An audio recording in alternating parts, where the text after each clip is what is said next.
बिस्मिल्लाहिर्रहमानिर्रहीम। अस्सलाम वालेकुम दोस्तों, मैं हूं नाइला अबीर और आप देख रहे हैं golden grapes. Welcome to my channel. उम्मीद है आप बिल्कुल ठीक ठाक होंगे। तो जनाब, आज मैं बनाने वाली हूं वो चाय जो बहुत ही ज़्यादा शौक़ से सर्दियों में इस्तेमाल की जाती है। और जिस सर्दियों में हर शादी पे, हर इवेंट पे इस चाय का होना लाजमी है।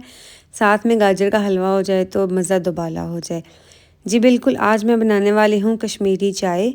ये चाय बनाना कोई मुश्किल नहीं, बिल्कुल इसमें कोई साइंस नहीं है, कोई मेहनत नहीं है। बस आपने क्या करना है कि पानी लेना है, जितना आपको कहवा चाहिए उससे आपने डबल पानी लेना है। उसमें ये ग्रीन टी डाल देनी है, अच्छी क्वालिटी की हो तो ज़्यादा बेहतर है, अच्छा जो है रिज़ल्ट आएगा वो डाल देनी है। और साथ में हम डाल देंगे दालचीनी, डाल देंगे 10-12 मैंने ये लौंग के पीस डाल दिए, सब्ज़ इलायची डाल देंगे और इसके साथ हम डालेंगे जी सौंफ और बादियान के फूल। बस जी, ये सिंपल से इंग्रेडिएंट्स हैं, हर किचन में मौजूद होते हैं। इसके साथ हम बनाएंगे कश्मीरी चाय। इसको हमने इतना पकाना है कि ये पक के आधा रह जाए। ठीक है, अब मैं इसको बॉयल आने तक पकने दूंगी और फिर मैं आपको बताऊंगी इसके बाद क्या करना है।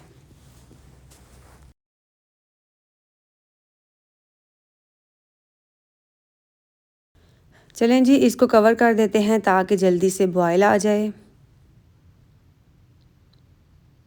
और ये देखें जी, बॉयल आने के बाद अब हमने क्या करना है, फ्लेम जो है वो मीडियम पे कर देनी है। ठीक है, इसकी आंच मीडियम कर देनी है, बहुत ज़्यादा हाई भी नहीं रखनी, स्लो भी नहीं रखनी, मीडियम आंच कर देनी है। और इसको पकने देना है। 6 लीटर पानी है ये मेरा और इसको 1.5 घंटा तो मेरा लग गया था।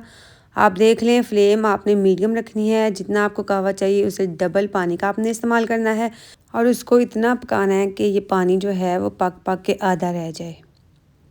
ठीक है, इसलिए हमने पानी की क्वांटिटी डबल रखी है, जितना हमें कहवा चाहिए उससे डबल पानी इसलिए लिया है ताकि इतना पक जाए कि इसका पानी जो है वो आधा रह जाए और इसकी सारा जो कहवे का कलर, असर, टेस्ट वगैरह जो सारा वो निकल आए। ठीक है,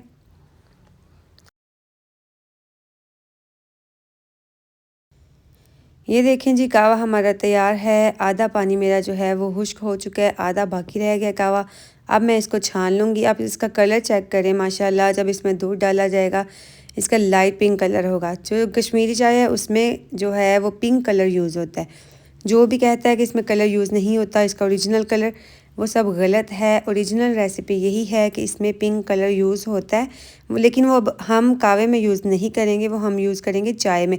जब मैं आपको चाय बनाना सिखाऊंगी, दिखाऊंगी चाय बना के, तब मैं आपको बताऊंगी कि उस इसमें जो पिंक कलर है वो कौन सा वाला यूज़ होगा। ठीक है, चाय का स्पेशल कलर आता है वो इसमें यूज़ होता है। इसका कावे का कलर देख सकते हैं आप, डार्क ब्राउन सा कलर आता है इस कावे का, लेकिन चाय में पिंक कलर का यूज़ होता है ताकि कलर जो है चाय का वो अच्छा आए। बाकी जो आपको दिखाते हैं वीडियोस में कि ये देखें कलर ओरिजिनल इसका पिंक है, ये है, वो सब गलत है। मैं आपको बिल्कुल ऑथेंटिक और बिल्कुल परफेक्ट रेसिपी दे रही हूँ। इसमें कलर यूज़ होता है पिंक कलर। जी तो जनाब, अब मैं आपको चाय बना के दिखाऊंगी। तो मैंने उस सबसे पहले लिया था दूध और उसमें डाल दिया, जितना मैंने दूध लिया उससे हाफ़ मैंने इसमें कहवा डाल दिया था। और ये मैं डाल रही हूँ पिंक कलर। ठीक है, पिंक कलर आप किसी भी शॉप से बोलेंगे कि हमें चाय में डालने वाला पिंक कलर चाहिए, जो कश्मीरी चाय में यूज़ होता है वो वाला कलर चाहिए।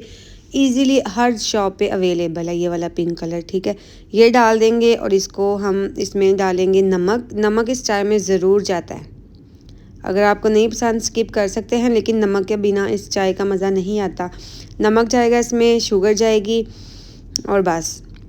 कैमरा जो है मेरा वो इतना जस्टिफाई इस कलर को नहीं कर रहा जो इसका ओरिजिनल कलर था। ठीक है, ओरिजिनल कलर, इस कलर जो है इसका बहुत ही प्यारा, बहुत ही खूबसूरत था। कैमरा इसे जस्टिफाई नहीं कर पा रहा, मुझे नहीं समझ आई कि क्यों। लेकिन बहरहाल कलर आपको जो है बिल्कुल, आप जब बनाएंगे तो बड़ा ही प्यारा खूबसूरत सा कलर, ये जब कलर हम डालेंगे तो इसका आएगा। कैमरा पता नहीं क्यों नहीं जस्टिफाई कर रहा, मुझे तो ये समझ नहीं आई थी। खैर, तो जनाब इसको हमने जब बॉयल आ जाएगा, ठीक है, जब इसे बॉयल आ जाएगा तो इसे हम 5 मिनट तक पकाएंगे। ठीक है जी, मतलब जब चाय को बॉयल आ जाए फ्लेम स्लो करेंगे और इसको 5 मिनट तक पकने देंगे। 5 मिनट तक आपने इसे ज़रूर पकाना है। अगर इतनी चाय, जितनी मैं आपको चाय दिखा रही हूँ ना, 7-8 कप तकरीबन ये है चाय, इतनी चाय के लिए आपको 5 मिनट तक तो पकाना पड़ेगा। अगर 1-2 कप है तो आप उस हिसाब से थोड़ा कम पका लें। 5 मिनट तक मैं इस चाय को पकने दूँगी लो फ्लेम पे। इतनी फ्लेम इसकी होगी कि चाय जो है उबल के बाहर नहीं आए, लेकिन इसमें बॉयल जो है वो आता रहे। ये आप वीडियो में देख सकते हैं बॉयल आना शुरू हो चुका है। मैंने इसकी फ्लेम इसका जो है वो स्लो कर दिया है। फ्लेम स्लो करने के बाद ये इस आंच पे मेरी चाय 5 मिनट तक पकती रहेगी। ये देखें ये बॉयल भी आ रहा है और ये चाय उबल के बाहर भी नहीं आएगी। ठीक है जी, इसको 5 मिनट तक मैं इसी तरह पकने दूँगी। चलें जी जनाब, चाय को पकते हुए 5 मिनट हो चुके हैं। अब हम इसे किसी कप में निकालते हैं और आपको दिखाते हैं इसकी फ़ाइनल लुक। मैं फिर अगेन कहूँगी कि मुझे समझ नहीं आई कि कैमरे ने कैप्चर क्यों नहीं किया इसका कलर। इसका कलर जो मैंने फूड कलर यूज़ किया था पिंक कलर, वो बहुत ही खूबसूरत इस चाय का कलर था ओरिजिनल। तो जनाब यहाँ पे पता नहीं कैमरे ने क्यों नहीं इसका कलर जो कैप्चर किया है। मैंने ना बादाम और पिस्ता काट के रखे हुए होते हैं इस चाय के लिए। कहवा बना के मैं फ्रिज में रख देती हूँ 1 माह तक के लिए, 1.5 माह तक के लिए मेरा ये कहवा चल जाता है। बादाम पिस्ता काट के रखे होते हैं, फ़ौरन से चाय बनाते हैं, ऊपर गार्निश करते हैं और जी मज़े से इंजॉय करते हैं। है चाय तो बहुत मज़े की बनी थी। अगर आपको मेरी वीडियो पसंद आई है तो लाइक करें, शेयर करें और मेरे चैनल को ज़रूर से सब्सक्राइब करें। इंशाल्लाह ज़िंदगी रही तो फिर मिलेंगे किसी नई वीडियो में नई रेसिपी के साथ। तब तक के लिए इजाज़त दें। अल्लाह हाफिज़।